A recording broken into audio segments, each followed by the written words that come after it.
remember that. This is Fire Force. This is something that needs to be seen. There we go. So yeah, this is Fire Force. This is episode 2. Following after episode 1's like great animation and whatnot. We're gonna just see how things build up in this one. You might notice that there is the copyright overlay here just to prevent from automatic like copyright claims and everything like that. You know, the usual routine stuff. But of course I'll edit it the way that make things work, and we'll just see how this works out. Otherwise, you can let me know in the comments below if there needs to be any type of adjustments, like maybe the subtitle changing. But yeah, we'll jump into that later. But yeah, in the meantime, let's watch it in 3, 2, 1, and play. This place, that's going to be my castle then. Is he going to say it's a dump too? Yo, it's still working out. It's a contest where all the rookies come in and competing with each other and the abilities that's coming up. You and the other new recruit will be arriving today, and we'll be the ones representing us. Oh my god, he has another thing. Captain, is there anyone else other than us at this contest? Yeah, I'll be coming to cheer you on. I'm getting that he didn't really want to hear that answer. What are you doing here, you damn knight? Oh, they know each other. So we'll definitely have like more focus on our blonde dude. I kind of already know his ability. Just through some like quick wiki searches, but it'll be interesting to see because I don't know his relationship with our boy. I may or may not have listened to the theme song a couple times already. Sputter. What's she doing? Aww.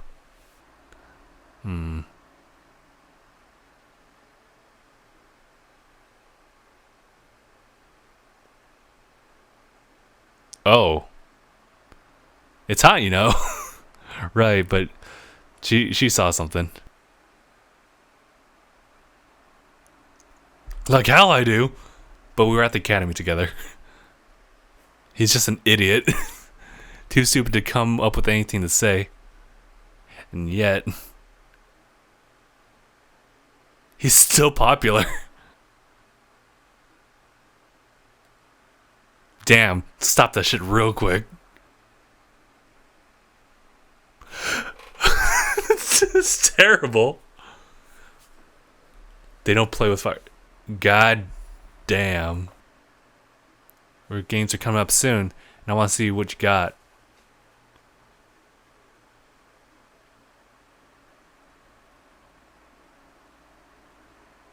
Is there anyone who's named Maki?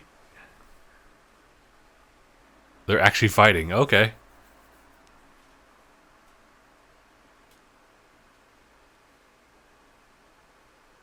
Maki's an ex-soldier. She knows how to destroy a man. She knows how to destroy a man.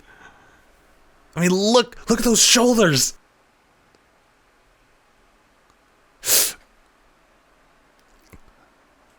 I'm about to say, like, don't just stand there.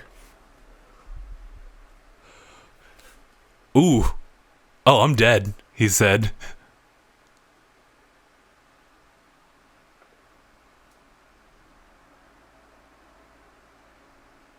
Nice landing. But that may have stilled her a little bit. I thought I died. How's this gonna end up? Yo. It didn't go out. It's a plasma cutter. Can very well do a princess and proceed to get his ass beat. We call a girl a Cyclops. Oh. How come you got such an ogre-like look to your face? Oh, they're dead.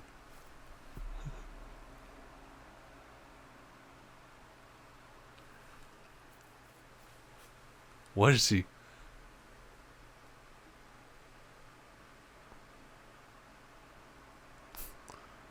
Expooderber? Oh, like the show. Bo bo bo bo bo bo.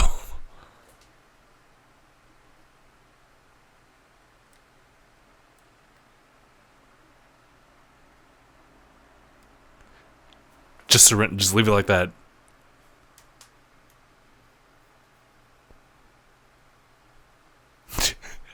They rationally decide amongst each other. Damn.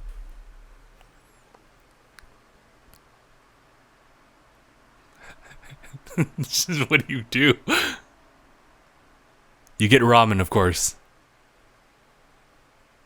I could definitely eat faster than them. Chew, chew, chew, chew, chew, chew, chew, chew, chew, chew, chew, chew. I'm hearing the violin right now. It's like a very soft violin. Keep your weapons hidden, like inside your turnout coats. Don't display them publicly, though. I wonder why is that? Is it just simply because you don't really want to? You don't want to show people that you're just putting out fires, right? But of course, you have to fight people with fires, so it's like, oh shit. Oh, don't say that. Infernalized 2 years ago. And now it's her father.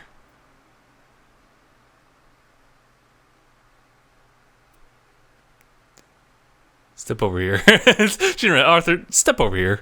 Just pull out your weapons. Our duties as fire soldiers is to fight Infernals and put them to rest. Infernals were once human. While we call putting them to rest what we're really doing, we're just killing people, right? There are those among the fire soldiers who consider themselves part of a sacred ministry and seek out joy in engaging Infernals in combat. But what about the feelings of the survivors they leave behind? Those who are putting them to rest when we have to fight someone's dear relatives. Oof. Ooh, you're really hidden already. Never show your weapons in front of the next of kin. If you can't do that, then I don't want you in my unit. Wow. Uh-oh. We already know.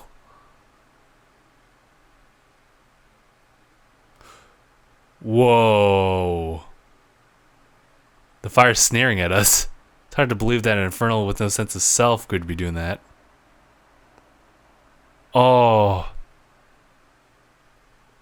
Infernal locate.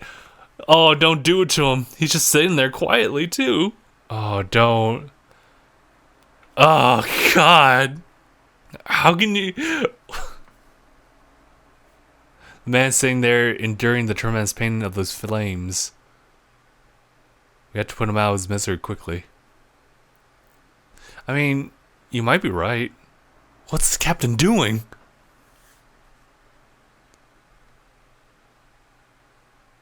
But I train every day. He knows someone's screwing with them. Yo. I don't want that smoke. Man. Character development, like, right off the bat. Like, right off the bat. Oh my god. I can't take this. Sometimes you see things by closing your eyes. Wait, what the hell are you talking? If you don't know, then go to sleep. Okay. I was thinking that this actually might be continuing, like, a trend for, like, endings and stuff like that. But, oh wait, actually, you know what? This is...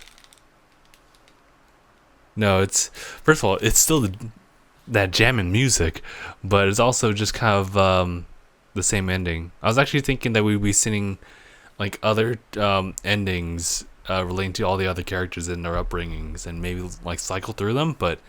No, it's still, our girl Iris, who's receiving that spotlight. That's how we even knew, like, when she was reading out for the what was it, Mr. Little Sputter, that she had like these flashes, and it's to like show what's pretty much happening at the end credits. It's just her pretty much walking into like a sea of flames in the church, just all of a sudden. This episode took me by surprise because like those first couple episodes of like seeing Arthur and introducing himself to everyone was very much so lighthearted. It kind of reminds me of like some like episodes, actually a lot of episodes from Soul Eater, and how they all got their ass kicked by Maki. That was great.